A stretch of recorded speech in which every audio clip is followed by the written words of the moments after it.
ભાવનગર શહેરમાં તાજેતરમાં શરૂ થયેલી પીએમ ઇલેક્ટ્રિક બસની સાથે અકસ્માતની ઘટના બનવા પામી છે.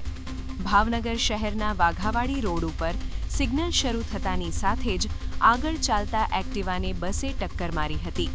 અકસ્માતની આ ઘટનામાં એક વૃદ્ધ મહિલાને હાથના ભાગે ગંભીર ઈજાઓ પહોંચતા તાત્કાલિક હોસ્પિટલ ખસેડાઈ હતી. આ મામલે ભાવનગર નીલમબાગ પોલીસ સ્ટેશનમાં ઇલેક્ટ્રિક બસના ચાલકની સામે ફરિયાદ નોંધાવવા પામી છે.